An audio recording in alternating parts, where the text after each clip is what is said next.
Hello, everyone, and welcome to this special edition of 2's Got Your Ticket. I'm Entertainment Reporter Vince Gerasole. There are over 200 theater companies here in Chicago. They perform in massive, ornate auditoriums and tiny storefront spaces. Each contributes to Chicago's cultural vibrancy, and weekly, we spotlight their artistry in a segment that we call 2's Got Your Ticket. This weekend, however, the eyes of the theater world focus on Broadway for the 75th edition of the Tony Awards. The ceremonies will be broadcast live Sunday evening from 7 to 10 p.m. on CBS 2. There is extra reason to celebrate locally. This year, the Tonys will be singling out one of our own Chicago theaters for a special honor. Court Theater will receive the 2022 Regional Theater Tony Award. Court Theater is the professional theater of the University of Chicago, and it's being honored for its continued level of artistic achievement and contributing to the growth of theater nationally. Joining us now to reflect on the honor is Angel Izaguirre. He's Court's executive director. Angel, congratulations once again, and thank you for joining us today. Thank you so much, and thanks for having me. All right, where were you when you heard about the honor, and what was your reaction? I was actually at home on the deck in my backyard. And got a phone call with the news. I was thrilled. My husband was working in the backyard, and I screamed and said, "Hey, Court Theater's winning the Regional Tony." And then the person on the other line said, "Oh, we're not supposed to tell anyone for another week." So you had to keep mum for a while there. Yes, had to keep mum for a while. Couldn't tell our board members, couldn't tell our staff, but had to start planning. What difference does an award like this make? It makes a huge difference. I mean, just on one level, just in terms of morale, it's so great to have this honor for our staff, to have this recognition. We have, like every other theater in Chicago, really hardworking staff. They do incredible work. And so just to get this recognition for them, or for all of us, is fantastic. It also just gets us a lot of other attention. We hope that we can leverage this to build audiences, to raise more money, to attract more artists, more relationships. We hope it can expand our recognition beyond Chicago. It has a lot of different kinds of impacts. Court Theater is dedicated to classic theater. How does that give us the backstory about its roots? Tell us a little bit more about how it was born and what this dedication to classic theater means. Yeah, we're of the University of Chicago, a place where classic work is really central to the curriculum. The Court was community theater for a couple of decades before a University of Chicago classics professor who was also an actor, Nick Murrow, made it into a professional theater company with the same kind of brand of the university. So began to do classic works, classical as in the Greeks, but also classic European work. Over the past 15 years or so, we've really expanded that to include works from the Americas, especially works by African-American playwrights. But we take plays that people have been watching for decades or centuries and present them in a way that hopefully says something really meaningful and deep about the human experience. And in a way that leads to people understanding that work differently. And I would imagine that's reflected in your current production. It's August Wilson's 2 Trains Running. Absolutely. I think someone told me last night that there's an August Wilson play running somewhere in the world every day of the year. So August Wilson is a stalwart in the American theater. And it's incredible to have an opportunity. This is 2 Trains Running is the 9th August Wilson play that Court has produced. And we hope that we bring something new to the ways in which people see that play. Well, congratulations once again, Angel Izaguirre from Court Theater. Really a big recognition for you winning the Tony Award. And I hope you all enjoy it and can celebrate on Sunday night when the Tonys are officially handed out. Thank you for joining us. Thank you very much. Now, you at home may not be keeping count, but Court Theater is now the 6th Chicago theater honored by the Tonys with a Regional Theater Award. The others are Steppenwolf Theater, the Goodman Theater, Looking Glass Theater, Chicago Shakespeare Theater, and Victory Gardens Theater. If social media was a thing in his day, Oscar Levant would have been viral. We got a glimpse into his brilliant yet troubled life thanks to Pulitzer Prize-winning playwright Doug Wright as the Goodman Theater presented Goodnight Oscar. Levant was an enormously popular musician and comedian in the 50s and 60s. He's brought to life by actor Sean Hayes from Will and Grace. Goodnight Oscar examines 4 hours in his life when Levant was released from a mental ward to guest star on Jack Parr's Tonight Show. Who was Oscar Levant? It's a great question, and it's true that he's fallen off our pop culture radar. But Oscar was many things. He started as a protege and best friend to George Gershwin. He became a composer and concert pianist. Found his way into colorful bit parts in movies like The Barclays of Broadway and An American in Paris. Disappeared, don't you see I'm busy? And made the wisecracking piano player a famous staple of those films. Told me you're full of blah, blah, blah. And finally, in the 50s and early 60s, he became a wag on TV talk shows and game shows. And what do you do for exercise? I stumble and then I fall into a coma. What is it about Oscar Levant that makes him such a good central character? Oscar is fascinating because he really redefined the way we think about American humor. He was bedeviled by several mental illnesses and used them as fodder for his comedy. But we have a bunch of pills here. We honestly, we know we got everything. I took them. They're nothing. But at the same time, it was progressive in as much as it helped to remove some of the stigma that surrounds those conditions. But I tried to include some of those choice witticisms for which he's so famous. Was there one you discovered that you weren't aware of that just sticks with you now? Oh, so many. I mean, I'm reluctant to give away anything in the play, but one thing he said that always amuses me, if you're a fan of 50s movies, he was famous for saying, I knew Doris Day before she was a virgin. In addition to this brilliant piece, Wright's impressive credits include the 2004 Pulitzer Prize for I Am My Own Wife. We heard from a Pulitzer Prize winner and now a promising young playwright from Northwestern University. At Rivendell Theater this past spring, she examined the opioid crisis and challenged the stereotypes that dehumanize its victims. We know the headlines. Stories of doctors blindly churning out opioid prescriptions that lead to some 70,000 fatal overdoses a year. In Spey, playwright Madison Fiedler examines the impact on two West Virginia sisters, one raising her sister's child, the other coping with addiction. Programs to sterilize drug users influence the storyline. The title in particular has special significance. It comes from this quotation by the founder of this organization that is founded in my home state, North Carolina. Quote, "We don't allow dogs to breed. We spay them. We neuter them. We try to keep them from having unwanted puppies, and yet these women are literally having litters of children." I mean, it's horrifying and I think so exemplary of the ways in which people who use drugs and suffer from substance use disorder are dehumanized. Madison, what led you to this subject matter in the first place? Yeah, so I grew up in Appalachia. I felt a lot of dissatisfaction with the way that the region gets depicted and oversimplified. I want to tell stories that unsettle people's preconceptions and complicate the narratives of what it is to be from and of that part of the country. How did you encounter this subject matter while you were growing up in the area? Did you see evidence of it? Everyone knows someone who's been impacted by it, and it is sort of the thing that you talk around, and something that you see show up in the papers but doesn't get, like talked about at the dinner table. I think addiction can be talked about as this like matter of individual choices that lead to an inevitable conclusion, but really it's just such that the circumstances in the region are such that there are not always a lot of individual choices to be made. Corporations like Purdue Pharma can benefit financially massively from flooding small and rural towns with opioids, and that's not how it gets talked about on the ground level. And I wanted to start some of those conversations. And Fiedler's impressive work will have you talking. Fiedler graduated from Northwestern University just 3 short years ago. Coming up, a look at the emotions behind the first big show to open in Chicago after lockdown. And Shakespeare shows his roots in one of his lesser-known works.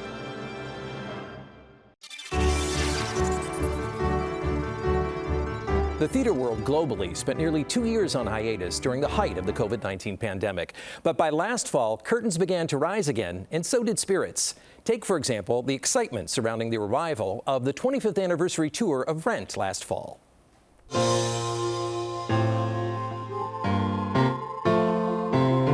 Can you walk me through Seasons of Love, what it feels like as a performer? It's one of the greatest songs to ever be written in a musical theater canon. Seasons of love. Seasons of From the very first chord of that song, you just kind of get chills down your body because you know what this song means to so many people. 25,600 minutes, 525,000 journeys to play. People will be roaring as the intro is playing and everyone's coming onto the stage and we're about to sing. But we get to really be ourselves and connect to the audience. You see people's faces as we're singing this song, and it just, the words and the lyrics of everything that we're saying, really, you can just see that it's touching people's lives. I'm excited to hear anything in the theater again right now. Eileen Lucario is Vice President of Broadway in Chicago. I mean, October 5th could not come soon enough. What's it feel like in this moment? I want to say joyous, but it's not quite there yet. I think the stakes are high for all of us. We changed our ventilation systems in all our theaters. We have touchless bathrooms, touchless ticketing. Even your playbill can be reached online. I have been reading some reports, though, out of New York, and the ticket sales are just a little bit less than they had hoped for.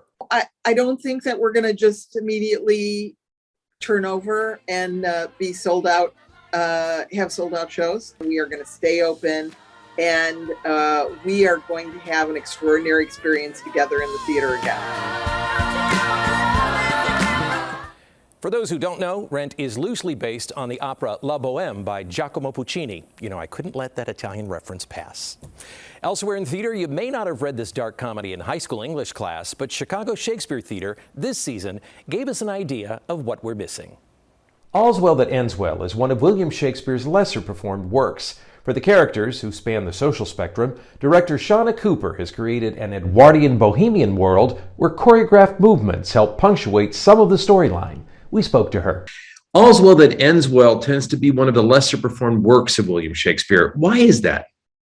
I feel like in All's Well That Ends Well, you can feel a playwright experimenting. It's actually what I love about it. His face I know not, whatsoe'er he is, he's bravely taken here.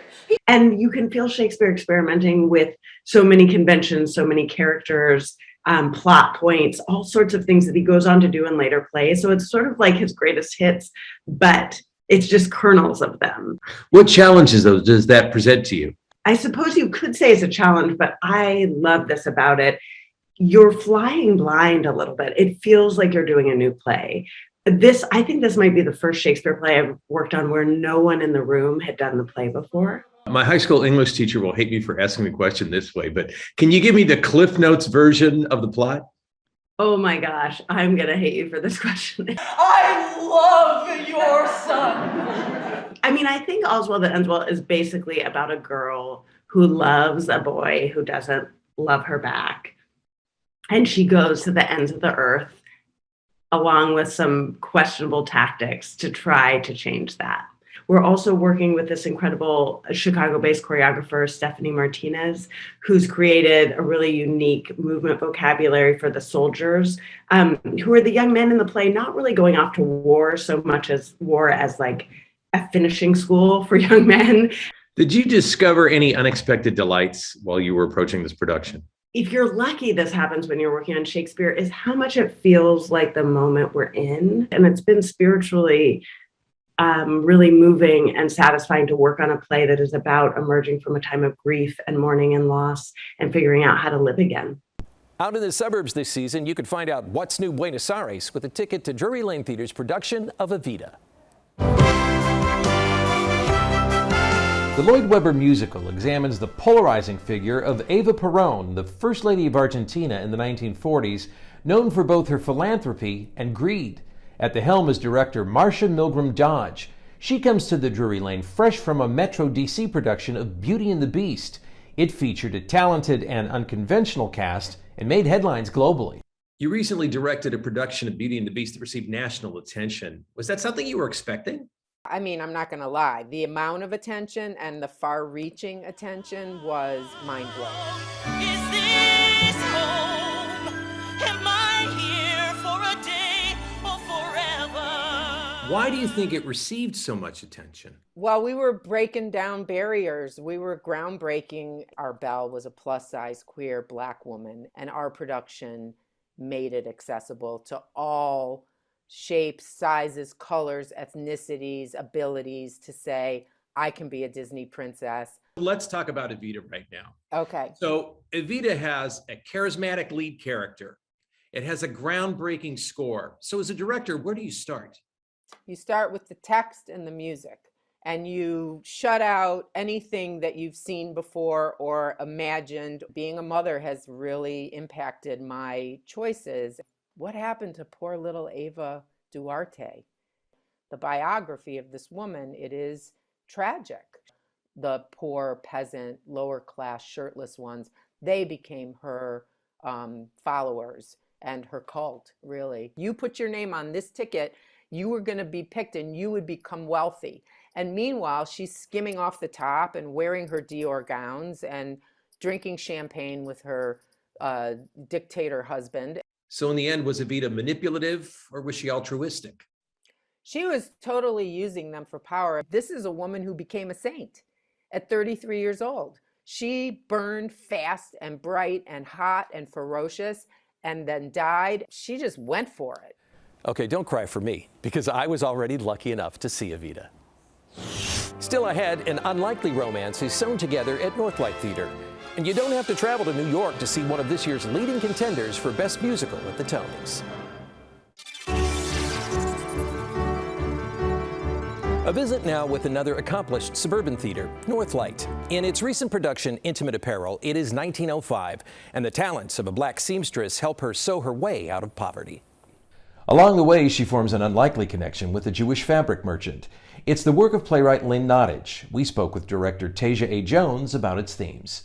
What intrigued you most about this production? This play in particular is one that I just felt really connected to. For me, it's about honoring those that came before me. And so I have a really strong connection to my family and my family history. What are the themes explored in Intimate Apparel? I think it's really about connection. It's a lot about dreams deferred. All of the characters in the play have something that they want or desire, but they've sort of put off to the side. Esther Mills, our main character in the play, is really the only one who's still pursuing those dreams. And she has sort of this infectious quality, right? That her desire and hope kind of spreads to the other characters in the play. What sort of message does it have for a modern audience? I mean, certainly connection, right? We've been sort of missing that the last couple of years. Were your eyes open to anything in your own life because of taking on the material? Yeah, really, it made me think about my grandparents and all that they had to go through to make a way in this country. My family is from the Caribbean. My grandparents came from Jamaica. And my grandfather brought over his 11 children and his wife from Jamaica. And it was really difficult, right? They really struggled. And this play is about those struggles, the struggles of coming to a new country for one of the characters, and the struggles of being Black in America, frankly. So it really hit home for sure. The history books may have presented them as little more than shadows of their much-married husband, King Henry VIII of England. But in 6, they shine.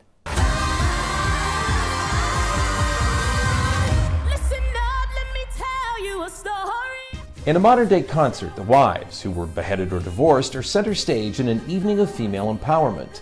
Olivier-nominated choreographer Carrie-Anne Henry is responsible for the evening's hip-hop exuberance. When you were first approached for this project, how did it sit with you? What did you think? I didn't know what to think initially. And I was like, this is so incredible. It's so rare that I get to work on something that is predominantly female orientated. And just the way that the stories were written and the music was written and the idea of it being enveloped in this pop concert, I was like, this is literally all of my dreams come true. You've spent a good portion of your career in a genre that's called narrative hip hop. Explain that for folks who might not realize what it is. Yeah, so over in the UK, we have quite a strong hip hop theatre circuit. And basically, we would normally take quite well known stories and end up giving them a little bit of a hip hop twist. So, for example, Into the Woods, we turned that into the Hoods. All of the dance used was, hip hop and street dance styles. As a Brit, what's it like bringing the stories of the 6 wives of Henry VIII to the stage and telling them in this way? It's just amazing. I mean, when I was at school, I really didn't learn about these wives. So to hear about these women's lives was incredible. And especially, I feel so proud at the end when we get Catherine Parr speaking about, the fact that she was a writer, the fact that she campaigned for female education, the fact that she, got like a woman to paint her picture, which we state in the show, all these things that just weren't done at that time. And I just think how incredible it was to have people thinking that kind of like forward ahead and thinking at that time, like, hang on, why aren't women getting the same voice as men here? So if anything, it was a history lesson for me, and I got to wrap it up in some really funky music. 6 is playing through July 3rd at the CIBC Theatre. Also, the Broadway production is up for 8 Tonys, including Best Musical. Dealing with racism in 1930s America, the novel To Kill a Mockingbird won the Pulitzer Prize and was adapted into an Academy Award-winning film. Don't you remember me, Miss Cunningham? I'm Jean Louise Finch. The current stage production features Mary Badham, who originated the role of Scout in the film. This time around, she's playing the bigoted and drug-addicted Mrs. DuBose. We spoke with Badham about her connection to the classic. When you were working on the film, did you realize that you were working on something special? No, I was just a little kid. I had no clue. It wasn't until years later that I realized how important this was. What were the bits and pieces that filtered in and the light bulb went off and you realized it really was something special? It's a piece that's very current. Though it was a long time ago, we still are dealing with all these same problems. I don't want to say that you took Hollywood by storm, but you kind of sort of did. Cecil Jacobs did. That's why I had to fight it. You were nominated for an Oscar for Best Supporting Actress. And then you kind of sort of stepped away. The film industry had changed a lot. For children, that was especially so. And there was a lot of sex, drugs, and rock and roll going on. I just didn't understand all that. I didn't want any parts of it, and I left. Then you get the call to join this production. What was that like, and was it easy saying yes? No, it was not easy saying yes. It took a long time for me to come around to this. I've never done theater. I don't know anything about theater. It's a difficult role. I have to play somebody that I know nothing about. She's not a pleasant person at all. You're kind of like a piece of Americana. This film is shown in just about every school in the United States to just about every student. To be a part of something like that must be just wonderful. Wonderful in a way, but in another way, it's a big responsibility to hold true to the message and to connect it to now and why it's important. That's a big job. I can still remember watching Badham when I saw that film for the first time when I was just a kid. Badham says that right now, her favorite role is grandmother. Sometimes things can get lost in translation, or they can take on a new meaning. Case in point, Seagull, now being mounted at Steppenwolf Theater. The Anton Chekhov classic is still tackling themes from what is love to the meaning of art, but this time with more modern phraseology. We spoke with Yasin Payankov, who adapted, translated, and directed the piece. What keeps us returning again and again to this source material? I think it's the humanity of it. There are 3 main themes in Chekhov's plays: the theme of art, the theme of love, and that nagging feeling of time passing by. We have all been in love at some point in our lives. We have all wanted things really badly. We have all have been disappointed. So that's what it makes it so it's timeless to me. It was written originally in Russian. How over the years does a translation take on the nuances of modern times? My translation of it, I was really kind of hearing the voices and how would those people speak those words today in America. We often think of The Seagull as a very serious piece, but that isn't what the original intent was it? No. Chekhov wrote it as a comedy. And it's supposed to be very funny. And I think our production is funny. And I really hope that the audience laughs a lot because it's really a comedy of the human spirit. You have everybody is in love with the wrong person. Everybody chases the wrong person. Those characters don't hold back. They really tell you what they want. And sometimes they say it in the most direct and sometimes probably most inappropriate way. And I think that's what makes it really funny and very relevant, you know? This production of Seagull is being mounted in Steppenwolf's Ensemble Theater, which is the heart of its new Arts and Education Center. It's playing through June 12. Next, how two young actors are on guard in an impressive production at Writers Theater. And a Chicago software engineer defies gravity as the lead in Wicked.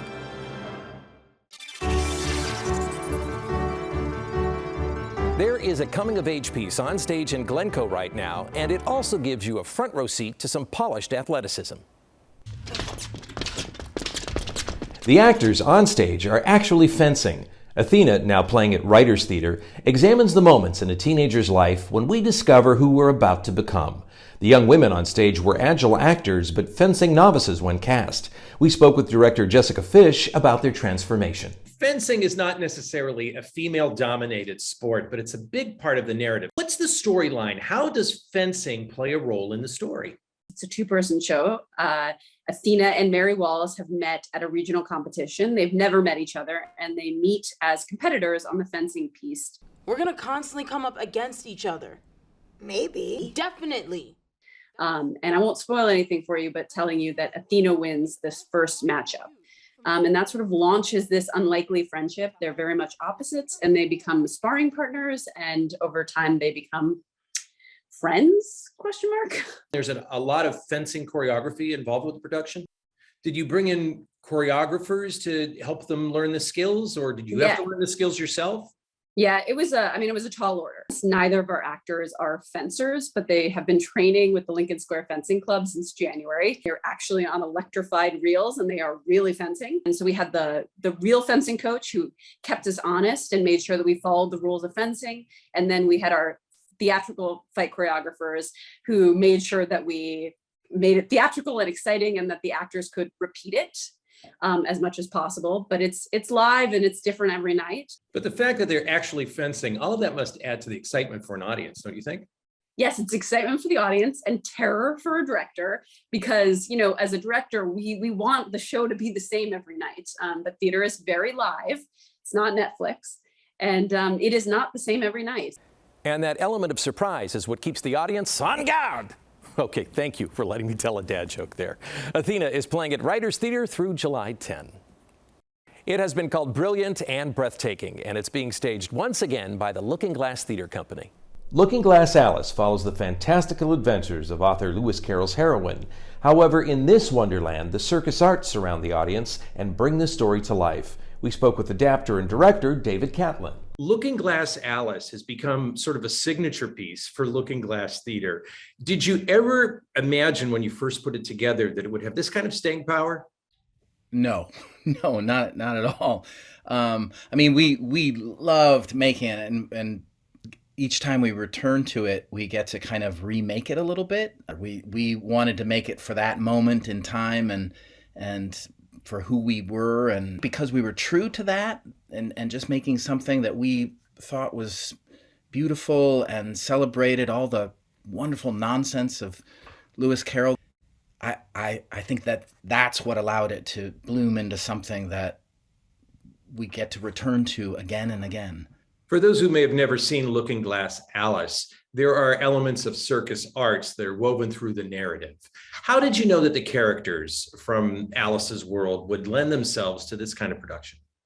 Well, one of the underlying themes of the story is believing in impossible things. There's something about the circus that celebrates the impossible. We're pushing the envelope of what human beings can do. It's been about 7 years from what I've read since you've last staged Looking Glass Alice. Why was now the right time to bring it back? This show, at its core, at its beating heart, celebrates being together, nonsense and silliness and whimsy, and I feel like now more than ever, and even more than I think we expected, it is something that I think we all need and want and can celebrate. Take my word for it, you're going to want to fall down this rabbit hole again and again. Looking Glass Alice is recommended for audiences 5 and up, and it's playing at the Looking Glass Theater through July 31st. The soundtrack of our lives echoed through the Mercury Theater's production of Women of Soul, paying tribute to some spectacular voices and their backstories.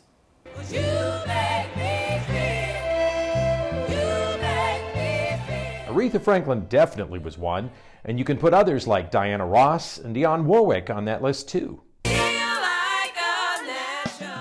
But Women of Soul, playing at the Mercury Theater Chicago, also reveals what it took for these powerhouse performers to succeed in a male-dominated industry. We spoke with writer-director Darrell Brooks. Donna Summer, Gladys Knight, Dionne Warwick. Were you worried about leaving someone out? Absolutely, absolutely. They are some of my favorite artists. Darrell, ultimately, what's the message you hope to get across?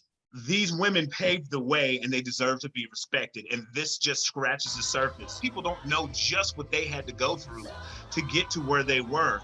It wasn't as easy for them as it was for a lot of their male counterparts. You ain't nothing but a hound dog. When snooping around the door. We look at Big Mama Thornton. You know what I mean? People today probably don't know who Big Mama Thornton is. But they don't know that's where Hound Dog came from. Well, when Mahalia Jackson, they were trying to force her to sing secular music so she could be more popular. And she said, no, I don't have to. How did it feel as a band to tell the story of so many women? Thinking about it, even for me writing this show, I had to ask a lot of people, was it okay if I wrote it? Okay, you're dressed as Donna Summer, but you bring a whole list of heavy hitters to life. Is there one that speaks to you more than the others? Oh, goodness. Everyone speaks to me in different ways. We had a chance to speak with Darrell, the writer and the director, and he said he was very appreciative of the rapport he had with each and every one of the actresses because you helped him keep the script, keep the production real. I thought it was a very realistic process. What I enjoyed about working with Darrell on this show is allowing the women to speak and be heard, which isn't always the case working a lot in this industry. And that is what I try to push in the show. It's not just how they sang, but how they live their lives that makes them women of soul. I just love this next story. One day you're developing software, and the next day you're starring in a Broadway show. That is a spellbinding moment from the life of Carla Stickler.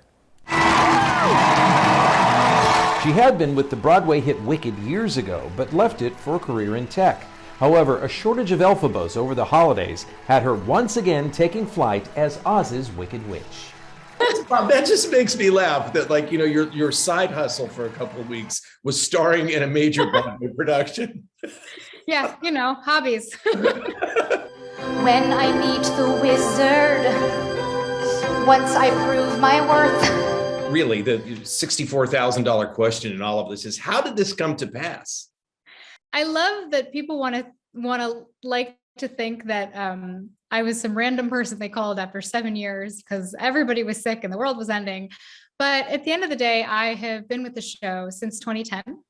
I was a standby and an understudy in the company full-time until 2015. Over the course of my career as an actor with Wicked, I have driven out to Philly to cover the tour on a whim one afternoon because they didn't have an Elphaba. I've flown out to LA for a couple weeks to cover. I had kind of made peace with the fact that I may never play Elphaba again.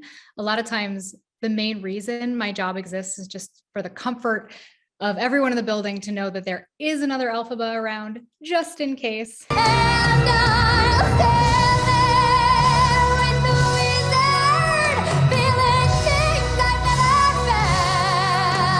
Did the blocking just come back to you naturally? There's this thing when you're an understudy where part of learning the role is really memorizing your paths on stage, right? As you relearn the role, those things all come back. During the performance, did you have any butterflies?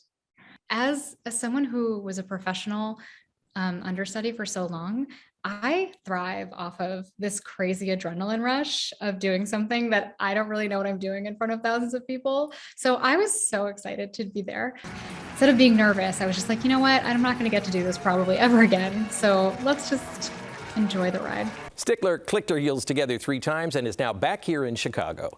Hers is just a number of stories about understudies stepping into the spotlight, but boy, was hers magical. And with that, the curtain comes down on this special Tony edition of 2's Got Your Ticket. I hope you enjoyed meeting the people behind some of Chicago's best received productions of the past few months. And theater lovers, don't forget, you can watch the Tony Awards from 7 to 10 p.m. Sunday night on CBS 2. And remember, each week, 2's Got Your Ticket to the best in live performances. I'm Vince Gerasole, and thank you very much for joining us.